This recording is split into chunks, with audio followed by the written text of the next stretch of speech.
कभी नारा था जात पे ना पात पे मोहर लगेगी हाथ पे, सुपर हिट नारा था। कांग्रेस की वापसी की संभावना है राहुल की क्यादत में?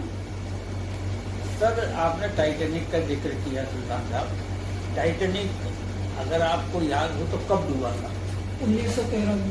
आज भी आप याद कर रहे हैं, उसकी अहमियत को आप खत्म नहीं कर सकते। आज भी उस पर फिल्में बन रही हैं, आज भी उसको याद किया जा रहा है। हमें कार्यकर्ताओं की जरूरत है जो उस वक्त होते थे, बड़े से बड़ा, जो लाला लाजपत राय भी अपने को कार्यकर्ता मानते थे। माहौल आ गया है, क्या टाइम आ गया है, और कांग्रेस हर हालत में आएगी। दोस्तों, गंगा जमुना तहजीब, हिंदू मुस्लिम इत्तेहाद यानी नेशनल इंटीग्रेशन, राष्ट्रीय एकता इत्तेहाद, ताकत जिसका विश्व में डंका बजता है और जिसे पोषित, पल्लवित और परवान चढ़ाने का काम, इसमें कोई शक नहीं कि कांग्रेस के कुछ बुनियादी नेताओं ने किया था। रिवाड़ी से आकर दिल्ली में आजादी से पहले आबाद हुआ एक परिवार, और उसमें उस देशभक्त परिवार से निकला हुआ एक बच्चा बृजभूषण, जो इतिहास के अपने कालखंड का वो मजबूत अध्याय बनता है, जो एक मिसाल है पुरानी दिल्ली से में परवरिश पाते हुए उस कल्चर की, जो हिंदुस्तान की परंपरा, संस्कृत, इत्तेहाद, हिंदू मुस्लिम भाईचारे का एक बुलंद इतिहास रखता है अपने अंदर।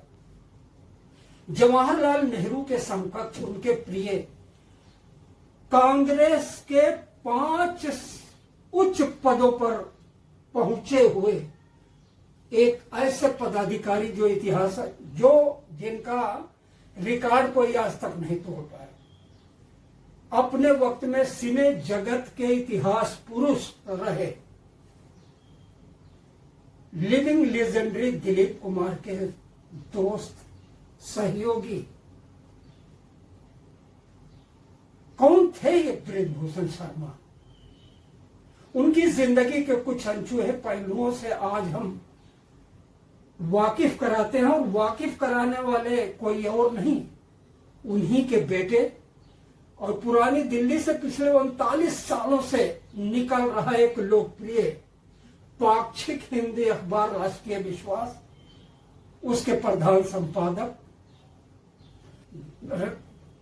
राष्ट्रीय विश्वास के चीफ एडिटर विजय मोहन जी और उनके एग्जीक्यूटिव एडिटर लतीफ किरमानी साहब से विस्तार से उन दिनों की चर्चा की, जिससे हमारी परंपरागत संस्कृत, हिंदू मुस्लिम इतिहास, गंगा जमुना तहजीब, राष्ट्रीय एकता की खुशबू निकलती है।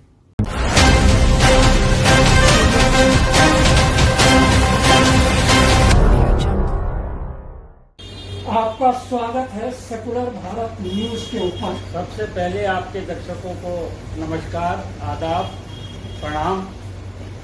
सुल्तान भारती साहब, आपने तो कुछ पुरानी सभ्यता और संस्कृति के हिसाब से कुछ ऐसे कसीदे पढ़ दिए जिसके लायक मैं अपने आप को कतई नहीं मानता। हाँ, एक बात का मुझे गर्व है, फख्र महसूस करता हूँ कि मैं उस शख्सियत का बेटा हूँ जिसने एक वक्त में दिल्ली तो क्या पूरे हिंदुस्तान में अपना नाम कमाया। शख्सियत है जिनके नाम से पुरानी दिल्ली में एक सड़क भी है। सब किधर है वो सड़क?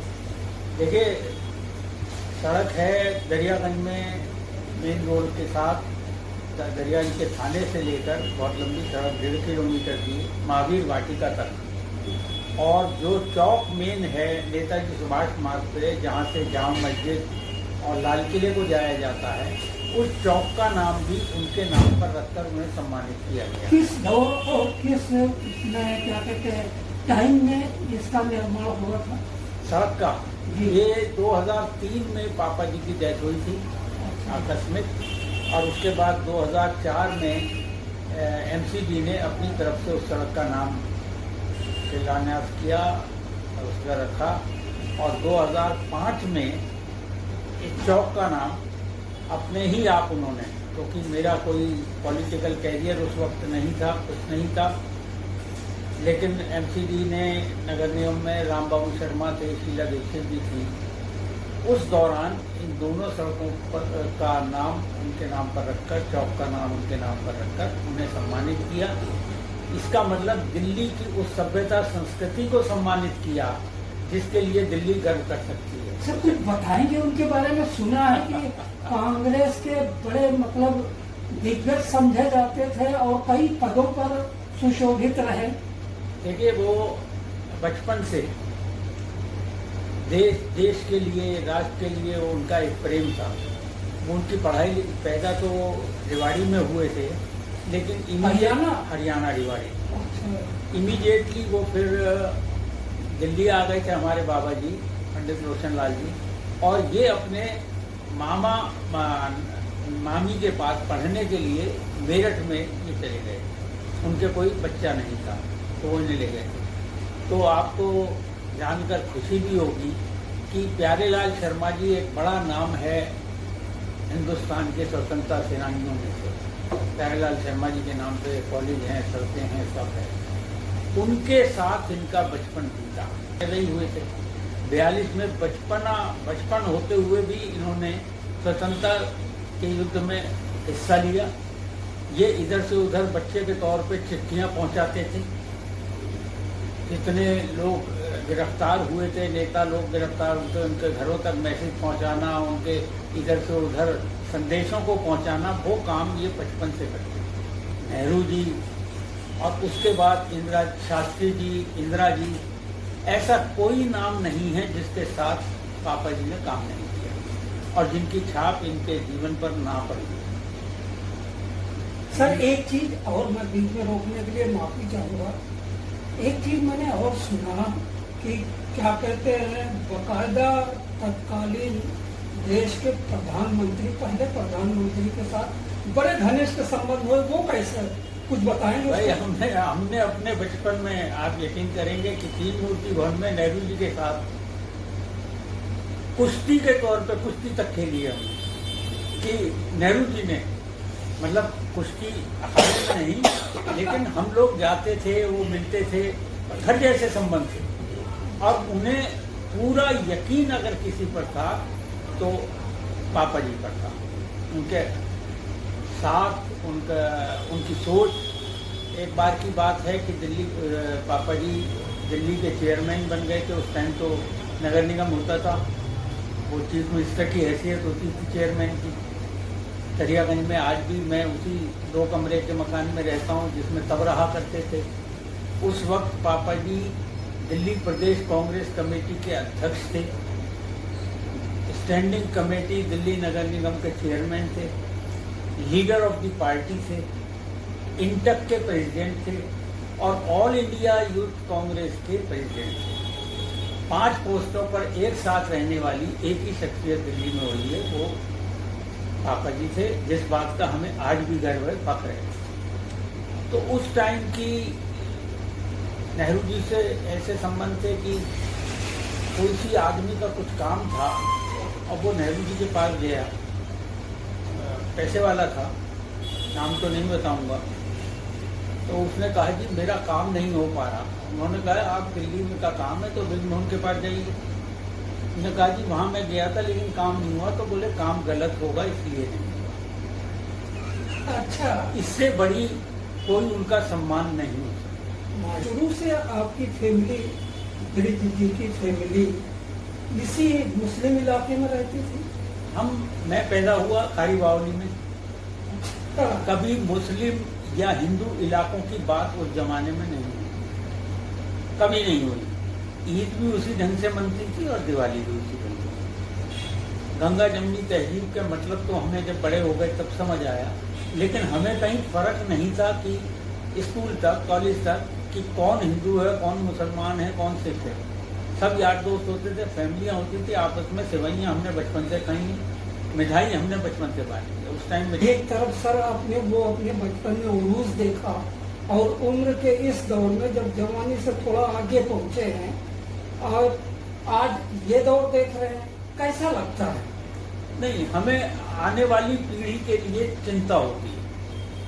आज आप मेरे सामने बैठे हैं, मैं पंडित आदमी, ब्राह्मण आदमी, आप सुल्तान भारती। कभी हमने एक दूसरे को शक की नजर से नहीं देखा। आज हम कितने भी नजदीकी हों, लेकिन जब हम देखते हैं तो अंदर कहीं से वो जो खड़कता है सांप्रदायिकता, ठीक कहाँ, ये जो भेदभाव पैदा किया है, वैमनस्य पैदा किया आपस में, ये तो अगर आप मेरी बात से सहमत हो तो ये पिछले 20-25 साल में ही हुआ। इससे पहले तो हिंदुस्तान सेकुलर, आज सेकुलर शब्द से नफरत है लोगों को, हाँ, उसे कोई हिला नहीं सकता। क्या बात है। आज अखबार का पहला पेज लतीफ किरमानी साहब का है। जो वो चाहेंगे, जैसा वो चाहेंगे वैसा वो कहेंगे, लिखने बोलने समझने की पूरी आजादी है, और इसी वजह से ये अखबार चल भी रहा है। कोई हो तो कांग्रेस AICC के सदस्य रहे, अभी भी हैं? मैं DPCC का, दिल्ली प्रदेश कांग्रेस कमेटी का सेक्रेटरी हूँ इस वक्त भी हूँ, और 2005 से 6 से हूँ। इससे आगे मुझे बढ़ाया नहीं गया, इससे पीछे मुझे हटाया नहीं गया। कांग्रेस क्यों हाशिए पे चली गई, कुछ इस पर रोशनी डालेंगे? इसमें कोई रोशनी डालने की जरूरत नहीं है सर, बिल्कुल क्लियर है। कांग्रेस अपने जो विचार थे, एक ही लाइन में बताता हूँ आपको, एक लाइन से शायद आप समझ जाएंगे। कभी नारा था, जात पे ना पात पे मोहर लगेगी हाथ में, सुपरहिट नारा था। आज है कि जात पात का हम ख्याल रखेंगे, गिनती करवाएंगे, तो एक सोच बदली है। अपनी सोच सियासी हलकों में ऐसा माना जाता है कि सियासत की टाइटैनिक जहाज थी कांग्रेस, और कभी भी डूबने वाली थी नहीं, और एकदम से हाशिए पहुंची। क्या इस वक्त जो जन आक्रोश कांग्रेस की क़यादत में नजर आ रहा है, कांग्रेस की वापसी की संभावना है राहुल की क़यादत में? सर, आपने टाइटैनिक का जिक्र किया सुल्तान साहब। टाइटैनिक अगर आपको याद हो तो कब डूबा था? 1913 में। आज भी आप याद कर रहे हैं, उसकी अहमियत को आप खत्म नहीं कर सकते। आज भी उस पर फिल्में बन रही हैं, आज भी उसको याद किया जा रहा है, और आज फिर टाइटैनिक के मॉडल तैयार किए जा रहे हैं दोबारा। तो कांग्रेस तो जड़ों में बसी हुई है, दिलों में बसी हुई है, गांव-गांव, कस्बे-कस्बे। दूसरी पार्टी उस लेवल तक अभी पहुंची नहीं है और ना पहुंच सकती है। सिर्फ हमें जरूरत है एक सच्चे, निष्ठावान, कर्मठ कार्यकर्ताओं, नेताओं की भरमार है भाई कांग्रेस में। सारे नेता ही नेता हैं, आप गली में निकल जाओ, चाहे AICC चले जाओ, नेता से नीचे कुछ नहीं है। हमें कार्यकर्ताओं की जरूरत है जो उस वक्त होते, बड़े से बड़ा, जो लाला लाजपत राय भी अपने को कार्यकर्ता मानते हैं। माहौल आ गया है, क्या टाइम आ गया है, और कांग्रेस हर हालत में आएगी, बशर्ते लीडर को जो घेरे बैठे हैं 5-7 लोग, जिसके बारे में। सर, कैसा लगा यार विजय मोहन जी के साथ आपकी जोड़ी? तो एक जैसी है ही, लेकिन जो जुड़ाव है ना, वो कभी कभी जिंदगी में कुछ ऐसे लोग मिलते हैं जिनसे ऐसा जुड़ाव होता है, जैसे आप फेविकोल का जुड़ाव भी कह सकते हैं। जी, आपकी हाथी के खींचने से। अच्छा, नहीं तो क्या हाथियों ने कभी खींचने की कोशिश की? खींचना ही नहीं, ऐसा कुछ नहीं हुआ है खींचने की। वो तो अपने आप ही अगर कोई इस तरह का जोड़ तोड़ना चाहे तो टूटता है, वैसा नहीं। बहरहाल मेरा मतलब कहने का यही है कि अपने अपने व्यक्तित्व के बारे में, अपने समाज में जो सरोकार है उनके बारे में सोचेगा, तो ये सब जितनी भी चीजें आ रही हैं, आपकी सब दुर्घटनाएं जो चीजें हो रही हैं, उन सब बच जाएगा। लेकिन सर, एक चीज है, आप कह रहे हैं उसके बारे में नहीं सोचेगा। What is happening around you? आप कैसे उन चीजों से बच सकते हैं जो आपके इर्द गिर्द घटित हो रहा है? कहीं न कहीं चीजें बच सकते हैं, नहीं बचने की बात नहीं कर रहा हूँ, उनका प्रभाव ना आने दो।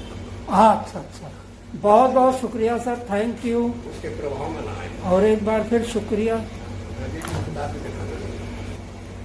ये वो किताब है ब्रिजमोहन जी के ऊपर जो लिखी हुई है, इसका नाम भी है। उनकी पूरी जिंदगी का, अगर कोई पाठक, कोई मित्र जानना चाहते हैं कि एक ऐसी शख्सियत थी हमारे शहर की जो पूरे देश और दुनिया को पढ़ना चाहिए, जानना चाहिए,